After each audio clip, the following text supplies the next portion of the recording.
Good morning again. I had to come back on because I was looking through the post and my sis had a question and I wanted to address it because it's one of the biggest questions that I get. And hopefully I'm going to share this to her if she doesn't see it now. But I had to say this: long distance relationships. It's one of the best, worst things that you could do, to be very honest with you. I have to say this: you have to be mature, you have to be disciplined. To me, long distance relationships reminds me a lot of going to school online. You have to be disciplined, you have to be able to spend the time to do the work in it. um, I've been in a long distance relationship before, and the thing that we had to do was sacrifice. Please say that word with me: sacrifice. Because you have to get to a point where you're not going to feel comfortable all the time. You're going to have to go see the person, they're going to have to come see you. With relationships, time is important. Time is the essential piece in relationships. That's how you build your friendship. That's how you build your trust. That's how you are open to liking someone. You're able are able to see them in their environment and their atmosphere, and that helps to build trust. Because here's the thing: we can talk on the phone all the time, but it's somewhere in the back of my mind. I'm going to be thinking, is this person being faithful? Are they doing what they say they're doing? Well, those doubts come in because I don't trust you. And in order for me to trust you, trust takes time. It takes seeing you in your natural element, natural environment, doing the things that you say you're going to do. Let's be honest. That's how trust is built. Trust is not built by you saying, I'm doing this, and I'm just like, oh, yes, I'm going to trust that you're doing it. No, it's different with people than it is with God. So I say this: when you are in a long distance relationship, determine how often do you need to spend time together. There are some people who are more affectionate than others. There are people who need to be shown affection more than others. And for those people, they need to see people more often because they may need that hug. They may need to look into your eyes. They may need that encouragement that you both give to each other. So depending on how far you are, that's the other thing. Because if it costs a lot of money to visit, you're not going to be able to visit as often as you may like. But be real with it. Do what you say you're going to do as if that person lives in the same town you live in. Be the same way. But you have to put forth more of an effort, more money, because travel is not inexpensive. Make time to call each other and say, this is our time, just as if you were going out on a date. We were just talking about this in the last broadcast that I did, how you have to speak each other's love language. So if this person needs time, then commit to spending time with them. We have all kinds of features now. We have FaceTime. Android has Duo. I can't think of all the other, but there's so many different ways. Messenger, you can speak face to face that way and say 8 o'clock is our date time. So now you turn off everything else, unless you have some music playing in the background. That's fine. But no visits, no phone calls. You're not doing work. You're not distracted doing things. And you spend time for 30 minutes or an hour and you just talk about your day. I honestly think you should do that a couple of times a week. And you definitely need to talk every day just to, hey, good morning. Thank you. Morning, everybody. You need to spend time talking, having real conversation. And as you're getting to know each other and you're spending this time together, what are your goals for this? Are we doing this, and how long are we going to do this for? Because here comes the thing. Eventually, you're going to want to be with this person. You're going to want to marry this person, hopefully. And if so, what's going to happen? Is he going to move to you? Are you going to move to him? How is it going to work? Are you going to move somewhere else in the middle? When I was in a long distance relationship, the very first thing that we talked about before we even got deep into it, we were friends before we got into this relationship. The first thing he said to me was, are you committed to Atlanta? And I was like, yeah, because this is where God told me to come to. And he said, think about it. And I talked to God because I do productions, and my productions are Atlanta based. But I realized that where he lived was only about an hour and a half away. And he even brought it up because I was talking to God about it. And he said, well, how about this? The weekends are open. He said, I'll pay your gas money and everything like that, or rent you a car so you don't have wear and tear on your car, so you can get back and forth to Atlanta on the weekends, since those are the days that you film. And I mean, these are conversations you need to have in the beginning. Why? Because if it doesn't fit in the beginning, there's no need to waste time in the middle of it or at the end of it. If you know that you are dead set against moving and he's dead set against moving, there's no need for you two to address anything further. Now, my long distance relationship didn't work, but it didn't have anything to do with that. It had to do with spirits and the spirit of me wanting to be, can I be honest with you? I don't like being talked down to. I don't like that kind of thing. So that's why that didn't work. It had nothing to do with great person. I'm a good person. We were working towards, but I could not be raised again. I had two dads. I didn't need a third dad. So that's why that didn't work. And God revealed it. And, that was great. And we moved on from there. But these are things that when you're thinking about being in a long distance relationship, and I want you to be open to it. Your husband, your wife may not be in the city that you're in. They may be in another city. They may be in another state. They might be in another country. So be open to opening yourself up. Dating online has opened up a lot of this, because now you're able to get onto an app where you're meeting people in all walks of life, in every area of life.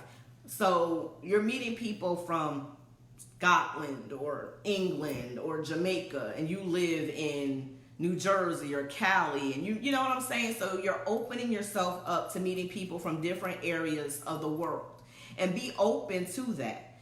And when you do meet these people or meet this person, get to know them. Still do the same things. You still talk so you can understand each other, learn each other, find out what their likes are, find out what their dislikes are, find out what their, good morning, finds out what they're able to accept, things that they're not able to accept. You still do the work. You still do the work, even though they're not there for you to see.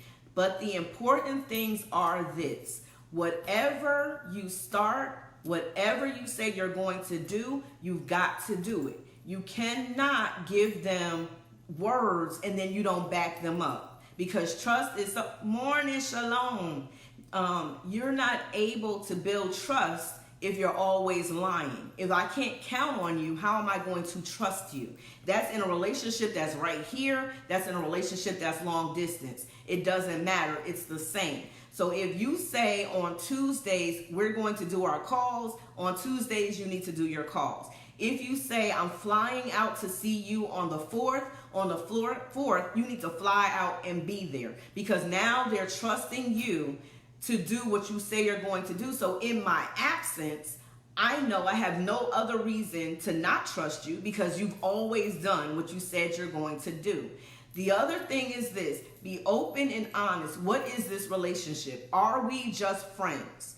If we are just friends, that means that I can go out with so-and-so, you can go out with so-and-so, and there should be no animosity, there should be no hurt feelings, because we're in a friendship. Now, if we're moving on to the level of courtship, and in that courtship, can I be clear what a courtship is? Courtship means that we're building towards marriage. And if we're building towards marriage, that means it just needs to be you and I. Why? Because distractions come in when you allow other people involved in that relationship. So a courtship is just like saying we go together and we're exclusive.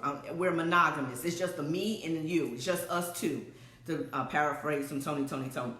So you're now in a courtship, and in that courtship, you decide it's just you and I. We're building towards marriage. What does it look like for you? You have to be so open and honest in this. Well, courtship for me, long distance, looks like this.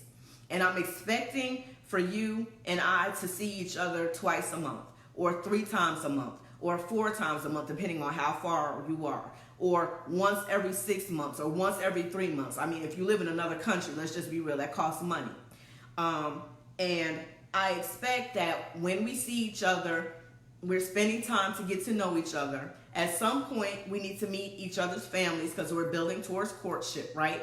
And you do know within courtship that you want people to meet the person you're dating, because there's sometimes we're so blinded that we can't see, and it takes an outside person to come in and tell you what you see or what you need to see, or if they have a hiccup, or if they feel something on this person, or something doesn't seem right.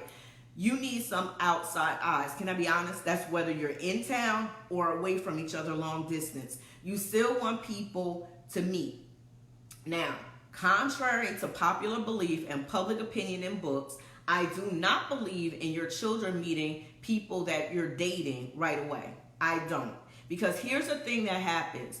If you two don't work out, now here are the children confused that you were with Bobby this month, Teddy that month, Jerome that month, Harry that month, Henry that month. And that is a horrible way to train your children up in the way that they should go. Because even though the Bible says train your children up in the way they should go, if you're giving them bad information and showing them bad things, guess what? You're training them up for that. So they don't need to meet every Joe off the block. But now if you're serious about this person and you've already introduced them to whoever your covering is, like for me, for example, I have a strong, powerful women's connection. I have sisters, mothers, I have people in my life who they would meet first. There are brothers that I have and uncles, and spiritually, I'm talking about spiritual and in the natural. They would be meeting them first before they ever met a child of mine, because especially my sisters, they going in prayer. And I'm going to tell you like this. When my sisters go in prayer, that person is not going to last if they're not supposed to. Trust me, I have prayer all around me. I'm praying for God to show me things. I'm asking God to show me who the person is. So you're not going to meet my children unless we're at a whole different level. But it's important that people in your life get to meet the person you're dating. On the other side of it, you want to meet the people in his life. You want to meet his friends. You want to meet his associates. You want to meet his family. You want to get to know people on both sides to see, because here's the thing. Contrary to popular belief, you don't just marry the person.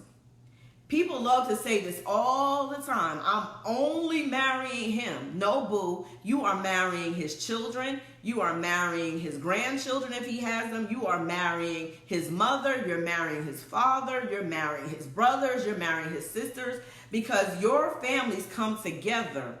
It's not just an I do and we get to hide. This is a whole tribe now. This is a whole village now.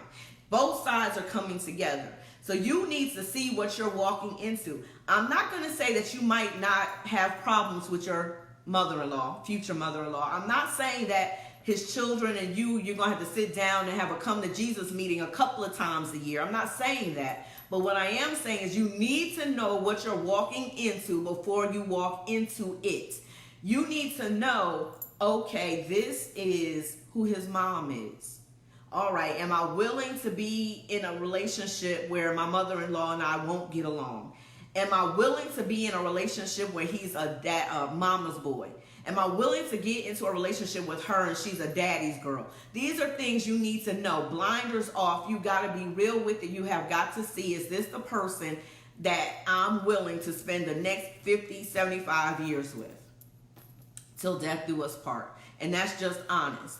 And also, the reason why you visit this person is also to see, what is their home life like? How do they keep up their house? Are they a neat freak? Are they a messy Joe?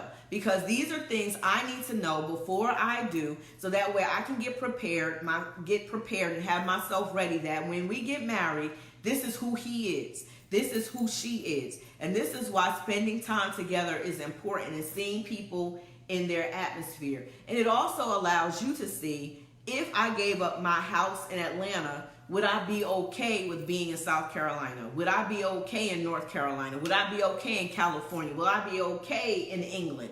You need to know these things. Can I give that up? Am I willing to walk away from the life that I've established there? The other thing besides constant communication and going to see each other and meeting family is to constantly think about the future. Talk about it. Because you're in long distance. We're spending time together. It needs to matter. It needs to mean something. We can't just be sitting there googly-eyed. Oh, you're beautiful. No, you're beautiful. Oh, No, we need to be planning. What does our future look like? If I have a house in Atlanta and you have a condo in Cali and you're asking me to move to Cali, are we going to keep that condo or are we going to move into a house? What are the jobs like where you're going? What are the things that you can be done in California? Okay, we're East Coast. So we're used to a certain speed. Okay, well, I'm from the Northeast. Northeast is a little faster than the Southeast, but you understand what I'm saying. We're used to a certain vibe of the street. We're used to this. If I move to California, it's a little slower. Am I going to be okay with the slowing down of time? Am I going to be okay with lackadaisical personalities that are sometimes there? Not everybody, because I know a whole lot of people who act like they're from New York and New Jersey that I've met from California. So, but am I okay with a slower thing? If I go to Florida, am I okay with living on the beach? You know, you have to figure out those things and be honest and be real. And then what is your plan if he says, I don't want to move right away? I want to move eventually. But first, let me take care of some things. So do you push off a wedding until he's ready to move to your city? Do you push off time if she says she's not ready to move there? How long do you wait? How long do you do this long distance relationship? Going back and forth is wearing and tearing on your pocketbook and on your time and on your body. So how long are you going to be in this long distance relationship? What is your goal? And you need to talk about these things all up front. Being in a long distance relationship kind of adds a little pressure because time is of the essence. You don't want to keep spending $1,000 a month to go see this person when you can take that $1,000 to, in your marriage, pay bills and build your nest egg and build your future and build companies, businesses that you have. So you have to be realistic. The number one thing I would say to anybody in a long distance relationship, talk. Daily. Talk from your heart. Be open. Be honest. It's so important. I've seen long distance relationships work. I don't like to tell business if it's not mine, but there's a person I care about a great deal who was in a long distance relationship for 4 years. And it worked. So I didn't understand how they did it. It worked so well. It was so good. It was like they were not even apart. Then it didn't work. When the person got busy after 4 years, it fizzled out a little bit. But then I've had people who've been in long distance relationships and they've actually gotten married. I have friends that are bi-coastal.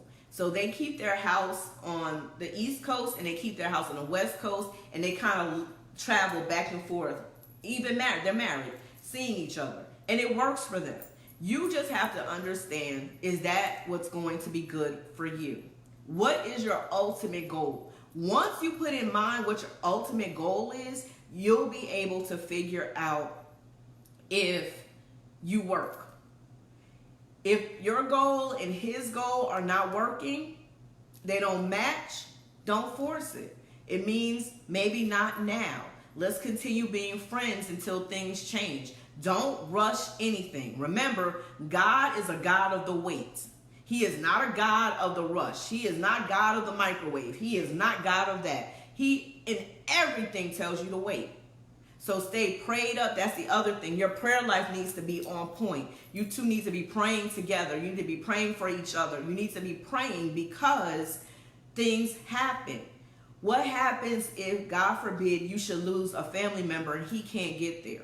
What happens if you lose your job? What happens if you have to start all over? And these are relationship conversations you need to have. Long distance just puts a spotlight on things. Whereas when you're here, that pressure of traveling, that pressure of them not always being there when you need them is off. So it makes it less stressful. I'm not going to say it takes it away, because relationships still take work. But long distance just magnifies situations. Be open, be honest, have honest conversations always. Quality time is important. And what you do in that quality time is important. Going out, dating each other, getting to know each other, meeting people, all of that is important. You may only have a weekend to do it. You may only have 4 days to do it. Do not make your time there so pressed that you're not able to spend time sitting back and enjoying each other. Going to dinner, going to the movies, spend dating time together, as well as a time to talk and a time to meet people, and a time to see the area, and a time to look. You still need time for each other. I hope I've been helpful. I wanted to answer my sister's question on the last broadcast that I did. If you missed it, it should be on my page now. I was talking about love never quitting. And I just wanted to answer that question because it is important. I know that there's more things to dating long distance and for long distance to work, but these are the essentials. Being honest, being able to trust, spending time together, looking at your goals, being willing to compromise and be vulnerable. Those are some of the top things to make a loving long distance relationship. Ultimately, is it comfortable for you? Is it comfortable for him? Is it comfortable for him? Is it comfortable for her? Those are the things that you need, because we deal with a lot in relationships when we're in the same household. So being in two different households, being in two different areas just brings more pressure and more stress. But it's doable. It really is. It really is. And it's worthwhile, because there are some people who, even though they're here, they're not for you. Even though they're close, they're not for you. And it may take you going somewhere else to find the person that God has for you. And God is saying, they're right there. I just need you to walk out your door and walk out of the city of Atlanta and go somewhere else. But I also want to talk to my Atlantans right now, my women. Please don't be fearful of that 30-to-1 ratio. Please don't fear that you have to settle because society says that there are 30 women for every one man. Good morning, sis. Don't even be fearful of that, because here's the thing. I said this in the previous broadcast. Even though there may be 30 women to one man, you're still quality. You are still gold. You are a diamond. You are the apple in God's eye, and you are worthy. You are worthy of a king. So don't you dare get into that feeling of, I've got to settle down because my clock is ticking. Everybody is getting married. Everybody's getting engaged. Don't listen to that. I want you to know for yourself that you are worthy and worth a king. And a king will take care of you. And I don't mean like financially take care. I mean, he's going to be there for you. And so don't rush into anything. Hey, Javelle, I go back to the beginning of this broadcast. I'm getting ready to post it. I answered your question about long distance relationships. And I just want you to just be okay. Okay, Atlanta, I'm talking specifically to Atlanta. Don't you give into that rhetoric, okay?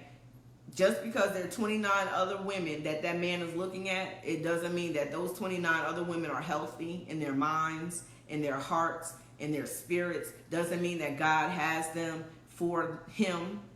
Who God has for you is for you. All you just got to do is trust, believe, and walk out. I promise you. I need y'all to be less stressed because I see it all the time. I felt like that 2 years ago. I promise you. Maybe the next broadcast I do, we're going to talk about some dating things in the city of Atlanta, but it can be in any city, but specifically what I dealt with about 2 years ago. I think I'm going to open up and talk about that because I'm getting a lot of messages from my sister friends and my sister girls who are just like stressed and panicked. Do I need to leave Atlanta? Do I need to move away from Atlanta because the ratio? And so we'll talk about it. But Javelle, I answered the question. I want you to listen to it. Long distance, I believe, can work. That's the bottom line. I do believe it can work. I love you guys. Now get ready for church. This is the day that the Lord has made. We will rejoice and be glad in it, whether you go to church or not, whether you watch the games or not, or whether you go out. But I do want you to do this one thing for me. At least allot an hour today to spend with your family.